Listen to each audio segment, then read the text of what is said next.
So welcome. I'm Diana Graber. I'm the founder of Civics and CyberWise and author of Raising Humans in a Digital World. I'm here this morning with Peter Kelly. He is our outreach director at Civics, and we're so happy that you've made a little time to join us this morning. I'm really excited to show level 3 to you. This is my favorite level of Civics because, for one, the kids are so well prepared for this topic, and for two, it's just super fun to teach. So if you're unfamiliar with Civics or middle school digital literacy curriculum, three levels that align with the three grades of middle school. Level 1 is digital citizenship, which is the safe and responsible use of digital tools. Level 2 is information literacy, which is how to find, use, analyze, and retrieve. I think I got those mixed up. Online information, but basically it teaches kids how to be great researchers and use online tools to help them write research papers in the future. And then finally, all of that is preparation for level 3, which is media literacy. And we call it media literacy for positive participation because what we want to do is teach students how to use these powerful tools in really productive ways. And more importantly, to be really discerning and critical users of technology because there's so much information they're faced with. They really need to practice and use critical thinking skills to analyze online stuff and also to make really quality content. So that's what level 3 is all about, and I'm very excited to show it to you. We've made a lot of changes this year and a lot of additions to level 3, so hopefully I can show some of those to you today. So what you're looking at here, this is the landing page that schools who enroll in CyberCivics get. Any school that enrolls, they have a special code to get to this page, and then any teacher at that school can open their own private account to get access to all the materials to teach these lessons. So what they do is they would go to our curriculum page, which is next. So here you see the rundown of the curriculum. These are all the assets that you would need to simply deliver these lessons in the classroom. There's a little introduction, what is media literacy? And then this is our teacher resources, just to get you started. A pretty important getting started guide that you can look at here. Now, a couple things. When you look at something in the portal, there's a couple ways to do it. You can read it here. You can download it simply by clicking that, or you can click the hashtag on the right-hand side and read it full screen. If you don't want to waste paper, just read it. But all of our instructional pieces are very short. This one just basically tells you how the portal works, where to find things, how to get started, what your students need. So we really encourage teachers to read that. We also give you a guide if you're teaching CyberCivics home. This is for schools, unfortunately, if we're forced to shut down again, which I hope doesn't happen, how to deliver these lessons to parents to teach their kids at home. We have a lot of homeschoolers and small schools that use our curriculum that are distance learning, so it's how to do it in that respect as well. You get a syllabus here that tells you all about the lessons to come. We actually have aligned all of our lessons with the ELA Common Core standards. This is really important because essentially media literacy is today's literacy. A lot of our schools will teach this as an English language arts course. You can substitute it once a week for ELA, so this will tell you all the standards you're meeting. And then finally, there's just an overview of the core principles of media literacy education. So now you're going to get into the actual curriculum. Our curriculum is built in units, so every unit will have between 2 and maybe 6 lessons. The first one is called a participatory culture, and what that means is kids are in this world where they can participate with media as much as they consume it. And what does that mean? What kind of responsibility do they have to be ethical and wise participants of this vast media environment? So every unit has a teacher guide. Super short, it's never more than maybe a couple pages long, that just tells you what's coming, gives you a little background information so you understand how to be ready to teach the lessons, which are super easy. Next is something I love, and it's our send home parent letter. So every unit has a letter that you can download and send to parents via email or stick it in a kid's backpack, whichever way you like to do it. But basically, it has activities that families can do together at home that underscore everything you've taught in the classroom. So it really brings the lessons home, which is important because digital literacy is a 24/7 thing. So it's nice to have the whole family on board. All right, so next you'll see the lesson. So this lesson is called Are You a Consumer or Producer? So what you'll see here is the lesson plan. So the lesson plan, again, you can read it online. It tells you how it aligns with the standards, what your learning objectives are. Basically, this is just your guide to deliver the lesson. Also this year, we have something new, slides. These are really pretty. Let me show you this first slide here. Actually, I've got it opened over here. So we have PowerPoint slides embedded within this each lesson. So you can use these if you like with your students. Oh, they're really pretty, but I'll just give you a quick overview of this one. So what we're asking students here is we want them to think about the main differences between traditional media and digital media. And basically the difference is traditional media is a one-way activity. Digital media, oops, sorry, this over here. Digital media is two-way, and it puts great power in our hands. So some of the lessons have videos, and if they do, they're embedded within the lesson. I'll just play you a couple seconds of it. All of our videos are very short, very kid-friendly. So to give you an example here.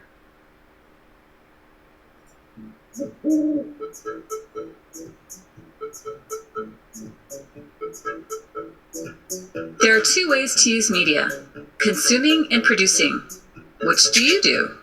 We all use technology to scroll through our feeds, watch videos. We've got to weekend too. So they're fun, super kid friendly. They're actually produced by some young students, so they really speak to students. The other thing you'll find here, sometimes there's a student packet if there's student work that needs to be done. So for this lesson, the students actually assess their digital diets. So you see here, we give them a little form to do that. They can do this manually. You don't need computers. You can print it out and you can write down their data. Or if you prefer, you can deliver it to them via Google Classroom. They can do it online. I myself hate to waste paper, so I have my kids keep a lesson book, and then they can do all of this just in that book and keep all of their notes together. All right, so let me go back. So those are the three elements you'll find within most of the lessons. As you go here, as you move through the curriculum, these round circles will fill in. So every time you return to Skill Jar, you'll know where you left off. So no hunting around to see what lesson you're on. Mine are not filling in because this is my demo one, so they don't fill in. All right, so the next lesson is Are you a really great multitasker? There's some really fun games in this lesson that teach kids that none of us are very good at multitasking, that it's actually something different entirely. And then one of our favorite lessons is Your Brain on Tech. And this one really teaches kids about digital technologies that capture and hold on to our attention, and how it's so hard for us to walk away when we get a text message because of what's happening in our brains. So for this particular lesson, the kids have to read an article, kind of analyze it, and then interview each other about digital so-called addiction. So really important for students to take a look at how they use technology and how sometimes it's just so hard to control because they're being controlled by technologists who are really good at building mechanisms that make us want to keep using our digital devices. So that's super powerful when you think about middle school students. They hate to be told what to do. And when they figure out that it's technology companies that are basically telling them what to do, it gives them a whole different impression about what's happening on their phone. So a very powerful lesson. All right, so now we move into media literacy, really. We talk about critical thinking here. So again, there's the little teacher guide that tells you what's coming. We have updated this unit entirely based on new research that came out of the Stanford History Education Group about misinformation. And what they did is they actually analyzed real fact checkers at some really reputable organizations around the country to see how they analyze media information. And they found that what they do is they ask three essential questions. Who's behind the information? What's the evidence? And what do resources say? So that's basically what we're teaching the students in this unit. There's the parent letter that goes home. And so in this first lesson, let me open that up so you can see it a little bit better. But basically, we're teaching students to ask those three important questions. Who is behind the information? What is the evidence for the claims?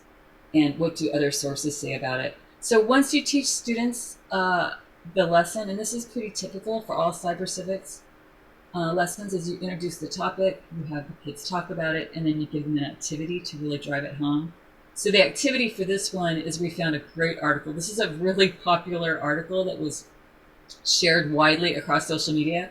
3 reasons why you should stop eating peanut butter cups. Full of misinformation.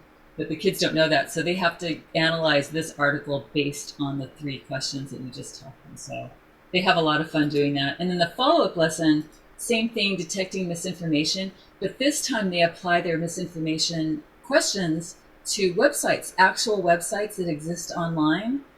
Some of them are real websites, some of them are spoof or completely full of misinformation. So it's fun for them to actually realize that anybody can make a website, right? So you really have to be a discerning user of the internet to be able to tell when a website is legitimate or not. So that moves us into our next very important unit, fake news. We put quotation marks around it because people tend to throw that term around a lot for things that sometimes really aren't fake news. So really fun unit to teach. Again, teacher guide, parent letter. We start out with really the question, what is news today? And what that means is, given the internet, like anybody can make news, right? So anybody can just like put information out there. And sometimes information that's not even legitimate or from a good source makes its way into the real news. So we have some examples of that in this first lesson.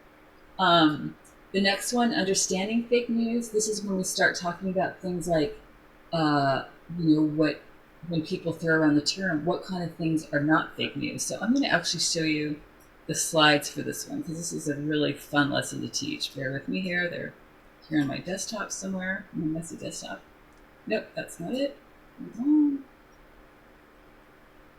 Oh, here it is. Okay, so what is fake news? This is another one that we have our video is embedded within the slides. And just so you know, not every teacher has the capacity to show slides in the classroom, and that's okay because these lessons really can be taught without technology.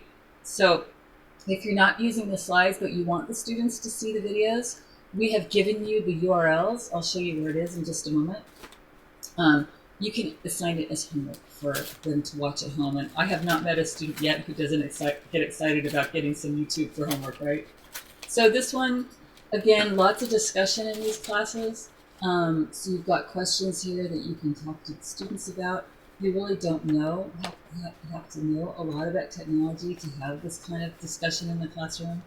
And then this one, this is one of our videos that we made just last year about fake news. I'll play a couple seconds of it.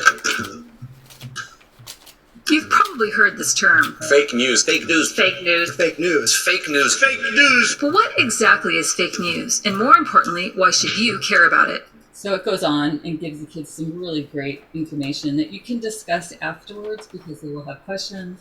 And then you can start talking about what fake news is not. So really powerful lesson. And then that's followed by, let's see here, clickbait and deepfakes. Clickbait is those catchy headlines that we all see on social media and sometimes you want to click on it. So we teach students about that and then we have them write clickbait headlines for a child's fairy tale, which we have a ton of fun with.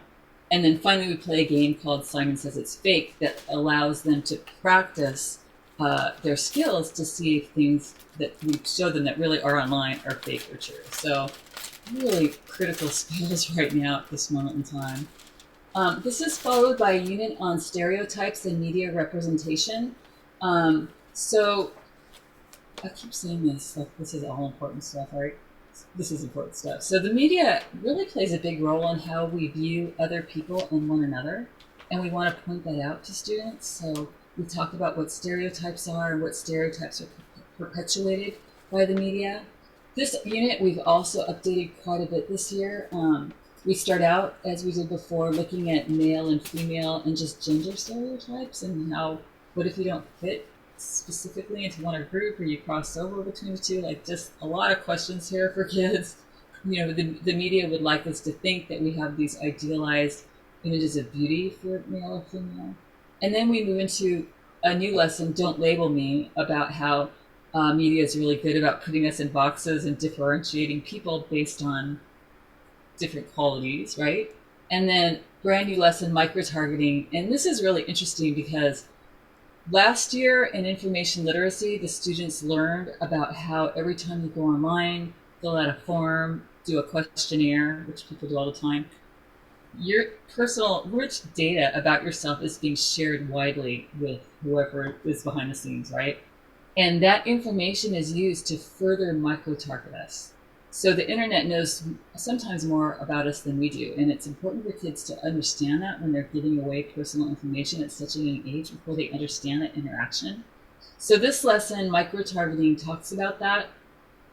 And we've talked about having bias in the previous lessons, so they have a big understanding about why this is so important. And for this activity, we've actually made some suggested target audiences. For example, mother married, has 4 kids, works full-time, plays the guitar, stuff the internet would know.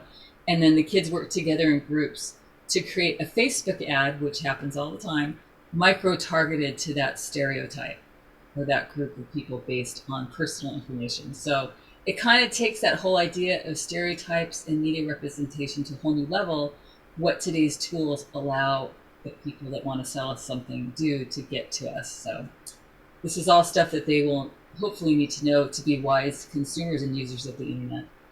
Here, Diana, I'm going to interject real quick. Yeah, please. As a question. It sounds like students have to be online to do this lesson, and specifically it was a detecting misinformation lesson. Absolutely not. The kids, you could do this whole level without them being online. And what we do, like detecting misinformation, you're teaching them these concepts, print out that article and have them look at the article together and say, this is how I would analyze it. Okay, ideally, if you have at least one computer in the classroom, which is yours, your kids could tell you, like, well, we need to look up this person. You could do it and tell them what you found. Most classrooms today, even our Waldorf schools, will have, in the upper middle school, will have Chromebooks or whatever, sometimes iPads. And the way that we do it, or I do it in my classroom, is I put 4 students together on a Chromebook. And if they want to look it up further themselves, they can look and find it. They love doing this. And it's great when they do it together because they're learning together. But who's the source? They look up the author, they find out information, they write that information down. So there's really a lot of ways to deliver these lessons. And please don't think non-access to technology will be a barrier, because there's, what you're doing here is you want them to start using their critical thinking skills and think about how they would attack these questions when they do get on the internet. So did I answer that okay, Peter? Do you have an interjection to that? Oh, it's perfect. And I was, like you said, just printing out the articles works too. Because even like 5 years ago when we were doing it, I would just print out the articles, put them in groups, and they can read the article and dissect it on their own. So right. Exactly. Because again, we're trying to cultivate those critical thinking skills offline so that they can use them online. Okay, so I'm going to move on here to visual literacy, which comes right on the heels of stereotypes. Because today, so much of the stuff that kids are seeing are visual, and there's really a trick to reading visual information as well. So again, you've got your teacher guide, your parent letter. We talk about what life was like before Photoshop. Now, this is interesting because a couple things. Kids don't use that term anymore. But also, images were manipulated way before we had technology that makes it so easy to do. So I'm going to show you this lesson because they get a kick out of it. So this lesson, again, is called Before There Was Photoshop. So we've collected a bunch of old images. For example, this is an image of Civil War generals in 1865. It's an image that has been manipulated. So we show this to the students. And again, I do this on a screen with the whole classroom looking. You can print these out, and the student packet has these images, so they're really easy to print out if you want to do it that way. But you show it to the students and they have to guess what's been altered. And then you can show them the alteration here. This general was added after the fact because he was an important player in the Civil War, but he didn't happen to be there the day they took the picture. And again, think about what it took to alter an image in 1865. They didn't have technology to do it. They had to actually do it manually. It was very labor intensive. And so you have a little discussion. Does the photo manipulation change the meaning of the photo for you? How does the meaning change? Does the change include bias? Is it change significant? So you can have a little discussion surrounding each of these. There's about 12 in here that you can do. The next lesson is actually kind of about how the way a photographer takes a picture gives it different meaning. So you teach them that concept. For that one, if students have their own little cell phones, you can actually have them practice that by taking pictures of each other. If you don't have any technology at all on your campus, they can draw what they've learned, different ways to take a picture of something that tells a different story. This is another new lesson, Don't Let That Photo Fool You, which is basically about manipulations throughout history, or actually current manipulations. And really important in this lesson is you can teach the kids how to do a reverse image search, which is a really good way to find the source of an image to figure out who is the author, right? Which is one of your essential questions. And again, this is one of those lessons that has videos embedded, so there are the URLs you can grab if you don't want to show the slides in the classroom. This is another new one this year, When Facetune Goes Too Far. Let's see if I downloaded that one. So this is really interesting, but this year, let me see if I can download this really quick so I can show you the slides. So kids don't really use the term photoshopping anymore. Facetune for them is their Photoshop, and its usage was just skyrocketed during the pandemic. And basically, it's used to change how you look on social media, so you look really perfect all the time. And there's a lot of stuff going on behind the scenes when people use that. So we want to kind of look at that and have kids think about what it means when people are always manipulating their images, and should that be flagged on social media, and do they think that's a good thing to go forward? So a lot of question marks here with Facetune. So we're really excited. Again, this is a new lesson for this year, When Facetune Goes Too Far. While there are many reasons why photos are altered, one of the most concerning or popular trends is the altering of our own self-images. This is partly due to the ubiquity of selfies and because photo editing makes apps like Facetune so easy to do. So that should be a really interesting and important lesson to do with your students.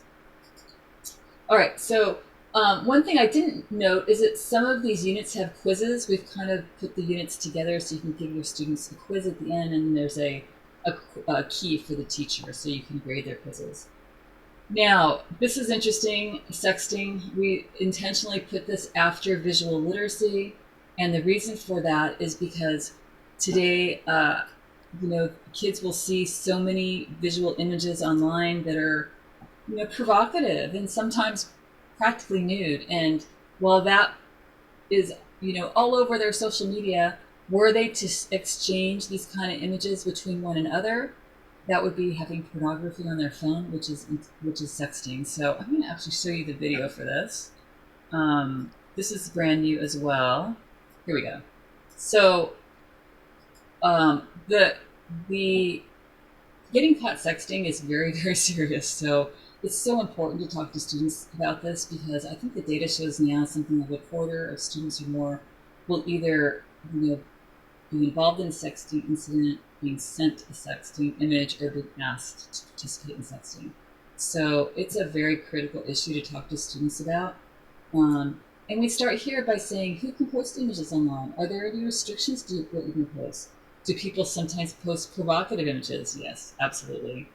And so, have you heard of sexting? So I'm really, really proud of this video. I'm going to play a little bit of it for you. But I think it'll really speak to students.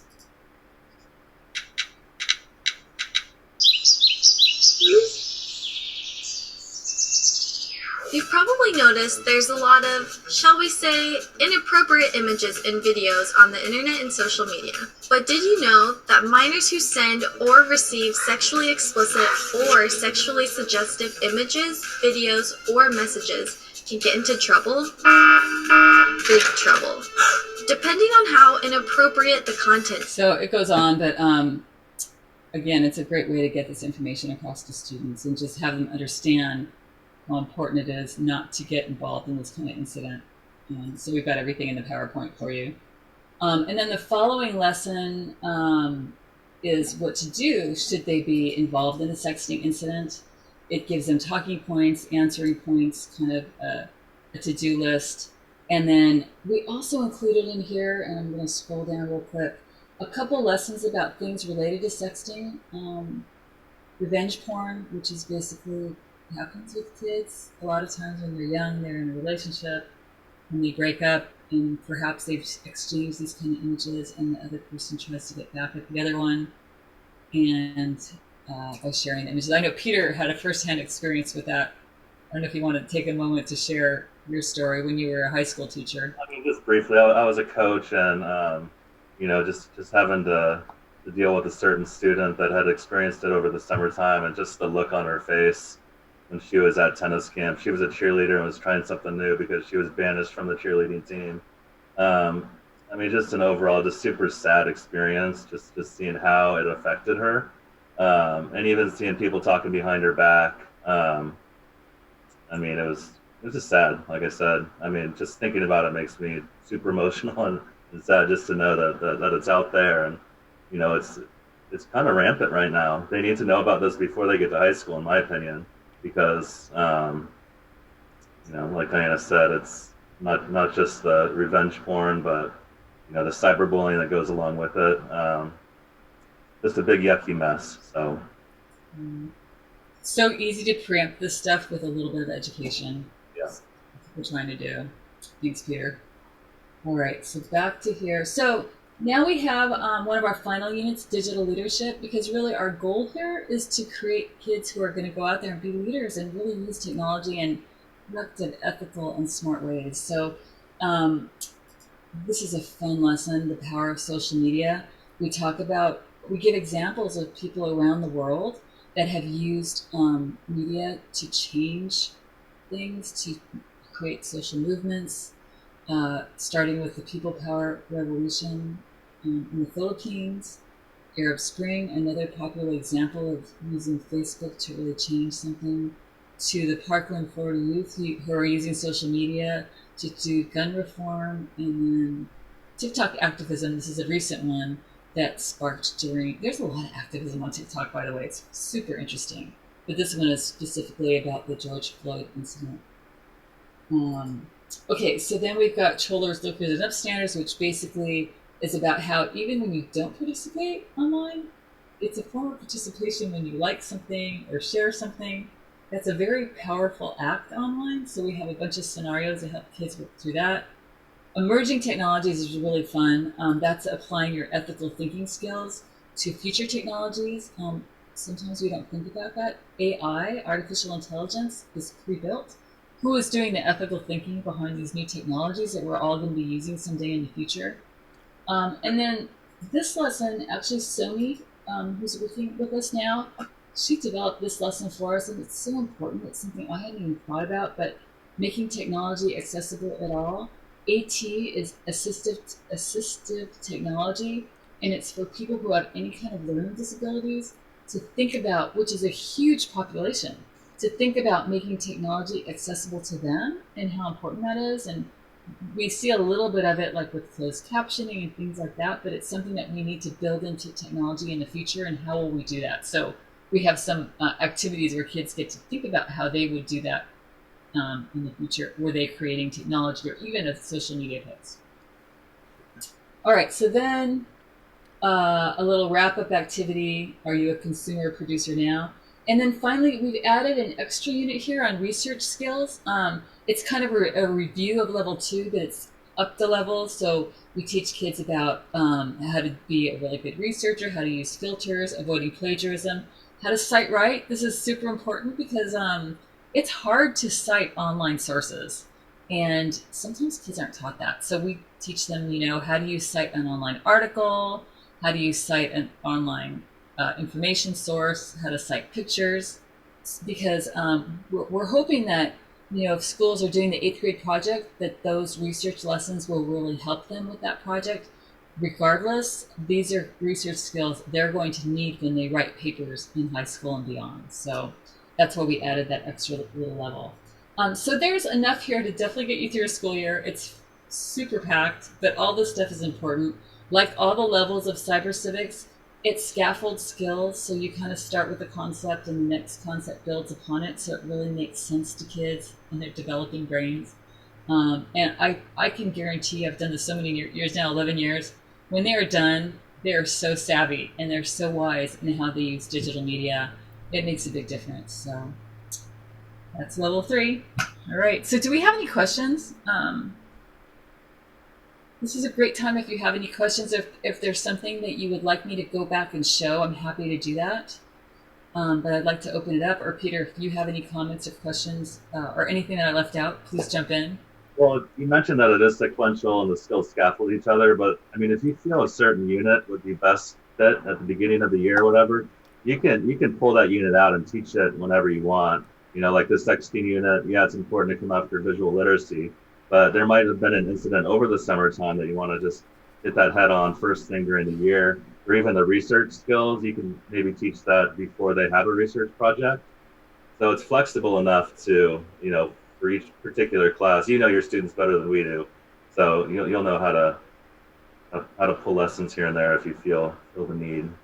Right, and that's a really good point, Peter, because when schools subscribe to cyber civics, even if they only subscribe to one level, and if they have a sexting incident or they want to teach that unit, we'll send them those lessons ahead of time. We actually had a school that had a sexting incident in fifth grade, which unfortunately is not uncommon. So we'd work with you on that as well. All right, I'm trying to see. I can't see the chat box, Peter. Are you able to read it? No, we're quiet today. Okay, well, that's okay. We're easy to reach. If you have questions after this webinar, please feel free to reach out to either of us. Support@cybercivics.com. That comes to both of us. We're happy to answer questions. If your school's interested in cyber civics, let us know. If you're currently enrolled and you need one-on-one with any of your teachers, let us know. We're happy to do that as well. And I really encourage you to do this level. These are such rich lessons for students. They really, in my view, a middle school student needs this stuff today. So hopefully you will find time to make them happen. Looks like one more question might have popped up. Can you read the Q&A, or do you want me to read it, Diana? Could you read it? I think I'm seeing it here, but why don't you go ahead and read it?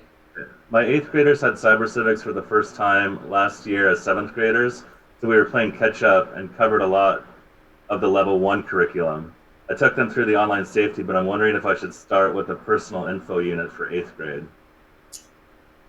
That's a tough one. What do you think on that? I don't think it would be too young for them. A lot of the lower level lessons might get eye rolls in 8th grade, but I don't think that lesson would. Yeah, I kind of agree. I would take them through level 2 in 8th grade. I think I think that would work. It's so hard for me to answer this because I want them to get every single lesson, But yeah, level 2's got some important stuff, especially how to search. That's really personal information is important. How to use Wikipedia, copyright, plagiarism, fair use. All of that's important. It's all in level 2. So yes, I would take 8th graders through level 2. Sorry for typos. That's okay. You don't need to apologize.